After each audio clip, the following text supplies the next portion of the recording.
E daí eu vou ler as perguntas e depois cada um responde, né, brevemente.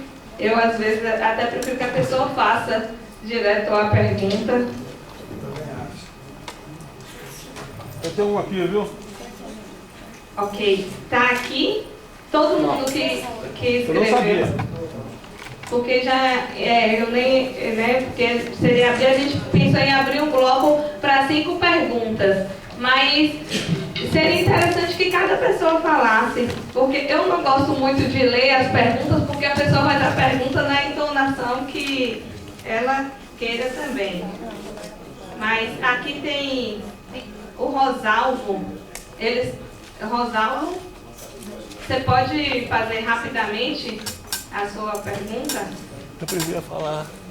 Eu quero apertar ele bem apertado. Paulo, porque ele colocou 2 referências bibliográficas, uma delas eu não conheço, mas a outra eu creio que ela é muito importante de ser divulgada, Paulo, que é a visão sistêmica da vida do livro do Fijol Capra, que saiu ano passado. E eu acho que a gente tem que ler esse livro, e não sei por que você não divulgou, porque ele é ambientalista, ou se você concorda ou não com ele. E a segunda questão, eu quero aproveitar, já que eu estou perguntando, e há um problema de divulgação e de fala, nós vamos ter o primeiro encontro dos cursos e iniciativas de ensino de agroecologia do Nordeste, promovido pela Associação Brasileira de Agroecologia, de 15 a 18 em Juazeiro, na Univasf.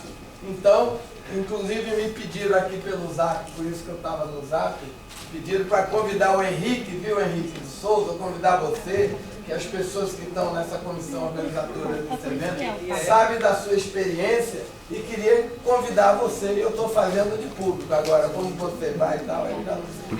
Graças, Rosalvo. É de 15 a 18, de agora a maio. De 15 a 18. O Raul. Por favor. Veja bem, Henrique, com relação ao Henrique, como é que você lida na sua propriedade, né, com eventuais invasões, desmatamento, a montante, no caso se houver rios que cortam, né? A questão da poluição, se ocorre. Como é que você lida com essas situações todas? E com o professor Apolo, eu queria saber, o senhor sugere aí que o Brasil fosse dividido, que será dividido em regiões demográficas, né? Quer dizer, hidrográficas. Sendo assim, como seria a questão da transposição de irrigações citadas aí, né? Grandes empresas e tal. Ok? Obrigado. Obrigada. E daí não tem aqui escrita, mas cabe ainda mais uma pergunta. Fernando, Pau Brasil. Dados de 2009, do Instituto Nacional do Semiárido e da Articulação Semiárido Brasileira, diz o seguinte: desertificação já atinge 15% do território, 2009. E aqui tem uma data, aqui tem uma aproximadamente 6 meses. Pode ser. Fale mais devagar, senão... Reduz a velocidade. Desertificação já atinge 15% do território brasileiro. Isso em 2009. Dados da ASA, dados de 6 meses atrás. Desertificação ameaça 62% do território brasileiro, baiano. Meu município, Pau Brasil, a divisa com o semiárido, Itapetinga e Potiraguá, é apenas o Rio Pardo. Vegetação semelhante, clima semelhante e solo semelhante. Se o semiárido vai se desertificar, quem era a Mata Atlântica poderá ser transformado em semiárido? Eu fiz a pergunta ao pessoal da Embrapa Semiárido e enrolou, não respondeu. Então, seguimos Ou as cerrado. respostas. Daí, eu acho que cada um vai respondendo e também pode ir concluindo a fala, né? Fazendo a conclusão da fala. Então, não sei se eu entendi a sua pergunta. é que o semiárido vai se transformar no deserto. Então, Em árido. fala de aridização. Então, é a possibilidade que a vegetação vai ser substituída. Então, essa aridização já tem vários lugares, né? Então, por exemplo, eu vejo quando houve um desmatamento da Caatinga 50 anos atrás, ainda se vê. Onde tem opinião, né, já foi desmatado. Né? Então, onde tem uma... então, depois pergunta, aqui se vê, né, isso foi desmatado. O povo diz, não, sempre era assim. Depois perguntam o nome do lugar, é Curral Novo. Quando foi que foi povoado? Então, 50 anos atrás vieram com o gado, então desmataram tudo e plantaram capim para o gado. Né? Então, e ainda se vê, a Caatinga demorou para se recuperar. Então, ela se recupera. Nós temos experiências com recatingamento na própria Embrapa, semiárido em Petrolina.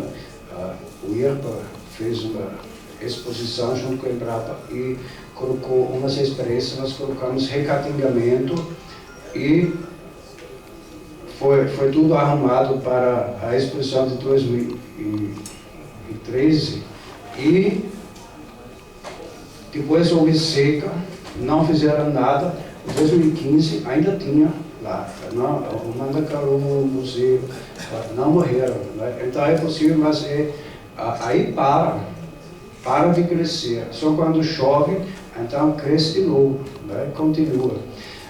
Umas coisas morrem, mas a maior parte sobreviveu. Então nós defendemos essa coisa de deixar a Caatinga em pé. Né? Também outra coisa importante, a própria Caatinga original, é bom que tenha também as partes de baixo. Né? Então tem Cruz de Frade, Quipá, Curatá, né? Então todos esses coisas tem que ter para ter a umidade do solo, segurar a água, né? E muito interessante, as plantas rasteiras ajudam, por exemplo, o umbuzeiro a crescer, porque normalmente o umbuzeiro, as cabras comem As ovelhas também. O umbuzeiro novo, né? Mas aí tem a Curatá, a Macambira, enredor, eles não entram, e aí cresce um umbu, né? Então tem toda essa coisa interessante. Mas é importante não desmatar a Caatinga. E a Caatinga tem um valor, o povo descobre que a Caatinga tem um valor, porque tem, né, combuzeiro, tem cheleira, é um buzeiro, maracujá do mato, e outras plantas. E agora o feno, né, silagem, tudo descobre na Caatinga. Não precisa desmatar. Então, eu acho que se um tipo de vegetação pode conviver com a mudança climática, então a Caatinga em pé. Arrodeou e não disse. De novo. Vamos concluir, né? Só respondendo aqui, contribuindo. Aqui no Recôncavo a gente está vendo que a vegetação do semiárido já está chegando. O que é que acontece? Quando um bioma ele é depauperado, as espécies que fazem trabalho de recuperação são as espécies do sistema menos favorecido quanto à água e nutrientes. Então, por isso que a gente vê, né, nessa região da Mata Atlântica, assim, geralmente na intersecção com a Caatinga, a gente ganha essas plantas. Se é assim, então, conversa por elas criam condições para um trabalho mais brusco, depois as outras vão chegando novamente. Já no semiárido, quando a vegetação original ela é removida ou retirada, dificilmente a vegetação do local vai fazer esse trabalho duro. Então, por isso que a gente usa de um sistema menos favorecido. É por isso que a gente sugere o Sisal, a Palma, a Veloz e outras, que é de um ambiente ainda já com menor pluviosidade, menos recursos. Ela cria essa condição e depois as outras sucedem. E aquele sistema bem interessante, como mostrou dos estratos, tudo aquilo ali, aquilo acontece na Caatinga, em toda a vegetação natural acontece. Então na Caatinga, ela original, sem caprinos dentro, tá certo? Direitinho ali, era aqueles fenômenos. Então você vai na Caatinga, vendo o período mais seco, você vê elementos de umidade ali dentro, que a vida está lá. Um tempo atrás, eu estive em Uauá, fiz uma coletividade lá, e perguntava, é interessante que o último censo mostrou as pessoas de maior longevidade pelaquela região. E eu perguntava a senhoras de 80 anos, cara, vocês já viram algum animal do semiárido, alguma planta morrendo por conta da seca, da falta de chuva? Não. Vai lá esse ano. Vai lá esse ano. Nem tartarugas, nem em um ambiente sem intervenção humana, um ambiente natural. Se você já intervém, né? Aí é outra questão. De favela a pau de rato. Em Uauá mesmo tá morrendo. Ambiente com intervenção humana. Sem intervenção. Certo. Um outro aspecto que o outro colega perguntou ali sobre a questão lá na nossa propriedade. Uma propriedade muito pequena, 20 e poucos hectares, 30 hectares, alguma coisa nesse sentido. Então dá pra gente ter é a produção tão farta que dá para extrapolar para os demais. Então a gente criou um sistema seguinte: nas próprias estradas a gente plantou muitas frutíferas e as pessoas sempre estão desfrutando desse sistema também. Então a gente criou o seguinte: em vez de fazer cerca para dividir, a gente faz cerca para unir. Então por que não fazer cerca-vivas de frutíferas, né? Cerca-vivas de plantas que as pessoas já podem passar, estar colhendo de um lado e de outro, né? E também o processo educativo, a gente não pode esquecer da educação, né? Então, no local que a gente está, a gente pode ser um agente de mudança ali, não é? Educando, ajudando as pessoas, auxiliando, das próprias limitações que existem, né? Essa convivência, então, você criando um ambiente amistoso, e isso vai se extrapolando, né? Não só na sua propriedade, como os demais também. Embora, às vezes, você tenha algum problema, mas mais limitado, isso não é uma regra. Um outro aspecto que eu queria só mencionar para encerrar é o seguinte: a gente pode ter uma realidade diferente com relação à pluviosidade, à água e à circulação da água.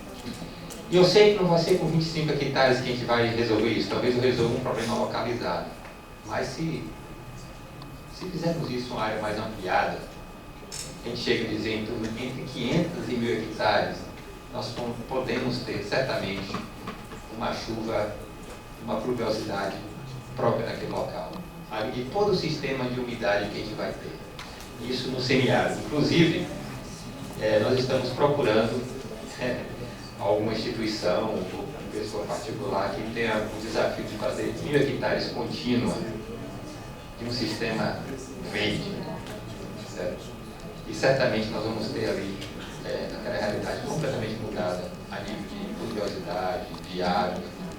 Isso sem dúvida nenhuma. Por princípios, a gente acredita nisso. Vamos começar com aquelas plantas mais rústicas, aquelas que vão em situação mais difícil. E com aquele verde, aquela fotossíntese ativa naquele local, nós vamos ter água, vamos ter as chuvas próprias ali. É preciso começar a ousar, não é?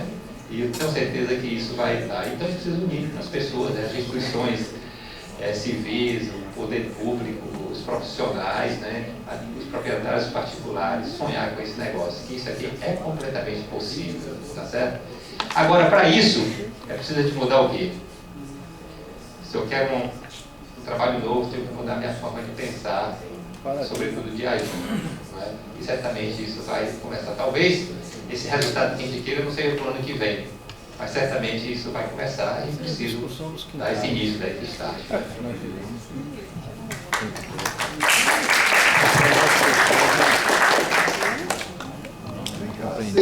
Vocês têm medo de morrer, né, Eduardo? Eu não, eu sei que um dia eu vou. Não? Porque o projeto Manelzão, porque o Manelzão foi um personagem de Guimarães Rosa. Eu convivi muito com ele, foi uma homenagem que nós prestamos a esse vaqueiro. Tem o livro A Festa do Manelzão, do Guimarães Rosa, que eu sugiro, né? Ele até, o Manelzão, eu e ele batizamos meu filho mais velho, lá em casa mesmo.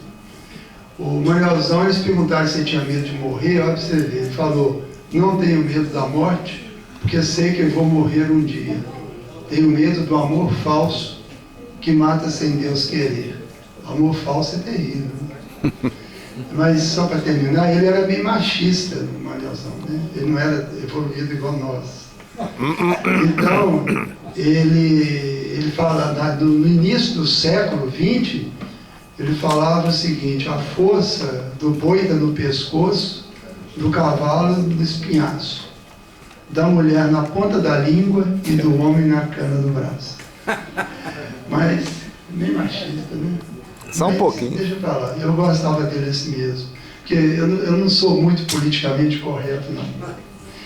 Bom, deixa eu colocar uma questão, a resposta aí. Oswaldo, tem tantos livros importantes, o Capa é uma coisa impressionante, né? Mas eu não citei autores ali, porque eu estava muito envolvido por causa do tempo e objetivamente e tal. Quanto à questão da República Hidrográfica do Brasil, isso é uma provocação. Eu coloquei que a capitania hereditária, em 1532, cortou o Brasil assim, dividiu as tribos indígenas, dividiu o rio, dividiu montanha. Depois aquilo ali foi desmembrado em Sesmaria, depois na República virou sede de distrito eleitoral e consolidou os municípios e estados. Isso não tem lógica nenhuma. Nós estamos querendo um mundo ecossistêmico, nós temos que desmontar a herança da capitania hereditária. Como? Tem que ter uma transição. Os comitês de bacia hidrográfica da Lei 9477 foram uma esperança, hoje não é mais. Os comitês de bacia hidrográfica, infelizmente, entraram em decadência total, se corromperam, estão dirigidos pelo caso do Comitê de São Francisco e dirigido pela Federação da Indústria. O presidente do comitê, do Conselho de Administração, dirigia a empresa do Ike Batista, a MMX e a Samar. Destruíram o Rio Doce. Então não tem nada que ver. O único objetivo deles estar metido em comitê é para não pagar pela água, porque eles não pagam pela água. Não pagam. Pagam simbolicamente. Não pagam pela água que usam. O discurso de valor econômico da água é para os outros, para eles não. Por isso que eles estão no comitê, só para isso. Então, quando a gente coloca a República Hidrográfica do Brasil, nós estamos lançando um manifesto aí, brevemente, é o seguinte, as bacias hidrográficas são regionais administrativas, não comitê. Então, bacia do Rio das Velhas, bacia de Jequitinhonha, bacia de São Francisco, são regionais administrativas e vão poder ser divididas em sub-regionais para administrar o Brasil. Porque a água é um instrumento metodológico para o qual conflui informações sobre o uso do solo, tipo de agricultura e indústria. Ou seja, você vai ter um território coerente com o planeta Terra, com os ecossistemas. Só isso. É uma provocação mais profunda, porque nós não queremos mais ser governados por partidos que têm como eixo dele apenas investimento, bolsa de valor, PIB, etc. e tal. Eu sou médico. Você sabe que a melhor maneira de aumentar o PIB do Brasil é aumentar a doença. Aumenta a doença, tem mais médico, tem mais medicamento, mais ambulância, mais hospitais, aumenta o PIB. E o Brasil está melhor no indicador econômico, com mais doença. Acidente de trânsito aumenta o PIB. Então nós temos que mudar o paradigma. A República Hidrográfica do Brasil é um manifesto de mudança. O mundo, desde a Revolução Francesa, com seus antecedentes iluministas, o mundo gerou a Revolução Francesa, foi uma verdadeira revolução tecnológica, mudou tudo. A Revolução Russa, a Revolução Chinesa, foram revoluções dentro do paradigma da Revolução Francesa de industrializar o mundo. A Revolução Russa e Chinesa não passaram de capitalismo de Estado para industrializar seus países, rompendo com a dominação capitalista central. O mundo agora, nesse momento, está vivendo o fim de um grande ciclo que começou com a Revolução Francesa. Então, República Hidrográfica do Brasil é um manifesto para mudar a mentalidade, mudar paradigma. O eixo das mudanças será a água. Ela tem um papel. Não tem nada a ver com era de aquário, nada disso não. A água, ela permite à humanidade adotar o pensamento sistêmico. A transdisciplinaridade vem com a água, com o tratamento de todas as questões. Ela significa uma mudança na universidade, etc, etc. Aliás, a universidade tem que mudar primeiro, que ela está a pior contribuição do mundo é da universidade. É uma fábrica de tese, de mestrado, de dissertação de mestrado, uma fábrica de tese de doutorado. Eu fiz tudo só para dizer que não vale a pena. O projeto Manelzão e esse trabalho meu tem muito mais valor do que tese de doutorado, mas eu não estava ganhando nada com isso. Eu tive que fazer para aposentar com o salário que a gente tem. Mas o mundo precisa de passar por uma transformação profunda em termos de mentalidade, romper com todas essas questões. E o momento é agora. Nós nunca vivemos um momento tão bom como agora. Tem gente deprimida. Mas, gente, deixa de ser. Nós estamos vivendo um momento único na história da humanidade, que é superar um ciclo que começou com a Revolução Francesa, as tecnologias, a automação, máquinas inteligentes, a possibilidade de libertar o homem do... Eu ia publicar hoje aqui um vídeo do Einstein, mostrando a questão da luta pela paz, a luta para mudar o mundo, melhorar o ser humano e tal. Infelizmente, nós não conseguimos traduzir para publicar aqui, entendeu? Mas o momento de hoje é muito bom.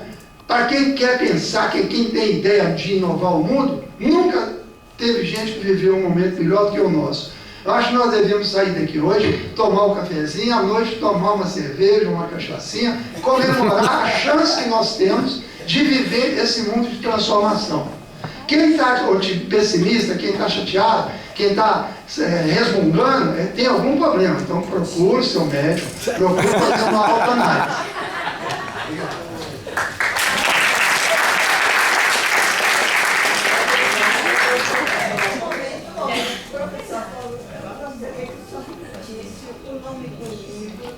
Tem que aproveitar e tomar logo uma cerveja de humor. Tem dois livros que eu citei aqui, né? Um Manifesto da Transdisciplinaridade. O autor é Basarab Nicolescu. Se você entrar no Google e pegar estante virtual, eles mandam entregar na sua casa, eu acho que uns R$20. Ele te introduz a uma crítica de todo o pensamento até agora. Ele critica o pensamento anterior e realmente nós estamos vivendo a única maneira de entender o mundo hoje é através da transdisciplinaridade. Quem não entendeu isso vai quebrar a cabeça e vai morrer triste, xingando os outros. O outro livro é A Festa da Transdisciplinaridade, de Basarab Nicolescu. É um romeno que morava na França. Esse livro fala da mudança de pensamento no mundo com a revolução quântica, que até hoje não chegou na Universidade Brasileira. O outro livro é A Festa do Manuelzão, que conta a história do enterro da mãe dele, lá no mato, a missa que ele quis fazer, e o Guimarães Rosa conta uma história maravilhosa dessa festa, que foi para sagrar uma capela. Do Guimarães Rosa, A Festa do Manuelzão. Aí eu queria falar outras poesias, mas eu estou respeitando a mesa aqui, porque tem cada poesia ótima dele. Desrespeite. É uma pena que vocês vão perder, gente. Respeito não! No café. Faltou o método do Morin. Não, o Método do Morin é um livro dessa grossura. Eu comprei na França, em francês é mais barato. Aqui no Brasil tem muito livro do Morin. Eu sugiro que não leiam. Leiam só o livro completo dele, O Método, Edgar Morin, em francês Edgar Morin. É a mesma coisa, não vai ler livro sobre Marx não, lê o Capital. Qualquer um operário, qualquer pessoa estudada lê o Capital. Aí você começa a ler intérprete de Freud, você fica doido. Lê o Freud, lê o Marx, lê o Morin, não lê os intermediários não. Senão você fica mais confuso. Eles são piores do que os mestres. Já falando sobre mudanças de paradigmas, esqueci de avisar, fazer propaganda para um livro que tem vários 25 artigos sobre água da chuva, captação, manejo e uso de água de chuva. Eu escrevi também um artigo aí. Então esse livro tem quase 500 páginas e R$30, se alguém quer comprar.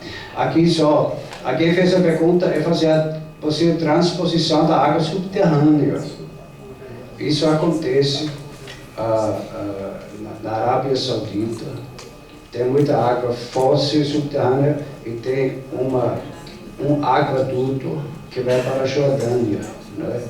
Então aí os carpipa, aqueduto vai em cima, os carpipa vai embaixo e abastece. Também na Líbia tinha do deserto Saara, que 5.000 anos atrás era verde, né? Como não é hoje. Mata Atlântica, mas agora é deserto de água, então foi mandado para Trípoli, né? Agora tinha um oásis que tinha crocodilos que viviam ali há milhões de anos, morreram todos porque a água sumiu por causa dessa extração. Agora, tecnicamente tem muitas coisas possíveis, mas ecologicamente não, né?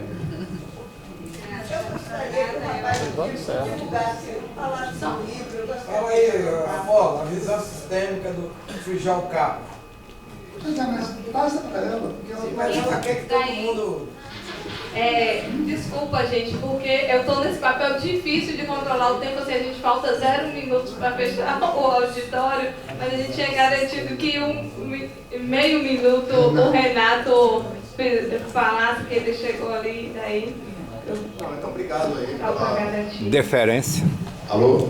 Então, obrigado aí por esses meio minuto aqui para a gente dar uma notícia aqui para vocês, né, a partir de toda a visão que vocês fizeram aqui na mesa, mas a gente, com várias organizações que eu digo da sociedade civil, realizamos recentemente um seminário aqui em Salvador para discutir a visão urbana que a gente tem dos rios da cidade. Né, dentro dessa visão, que até a Paula colocou muito bem, em vez de ter essa visão predatória, que são os projetos que estão sendo viabilizados aqui na cidade, para uma visão ecossistêmica que seria muito mais interessante. Esse é um documento que depois a gente pode circular com todo mundo, né, um documento fruto desse seminário que aconteceu nos dias 20 e 21 de março agora passado, onde a gente faz uma crítica a essa visão de intensa engenharia que se coloca desmatando as margens dos rios, tamponando e destruindo todo o ecossistema que esses rios têm aqui na cidade. Já tem vários exemplos aí de rios tamponados, e a última é o rio do Jaguaribe, que todo mundo acho que passa aqui na orla, ali depois da Terceira Ponte, por ali, que tem uma visão ali bastante interessante do rio, com margens, né, devidamente preservadas, e que também querem fazer aquela mesma visão dos rios tipo Camurugipe ali, que fica no Costa Azul. Então isso é um alerta, é um manifesto, vamos assim dizer, para que a gente se una nesse processo de questionar esse modelo que tanto o governo do estado quanto a prefeitura de Salvador estão viabilizando na cidade. Então era isso que a gente quer colocar, né, é importante, né, a visão que a Apolo trouxe, todos os colegas aqui, né, da bacia hidrográfica, que eu acho que tem que ser muito a gestão de planejamento por aí. Obrigado, então, por esses meio minuto aqui, que eu acho que falei 1 minuto e meio, né?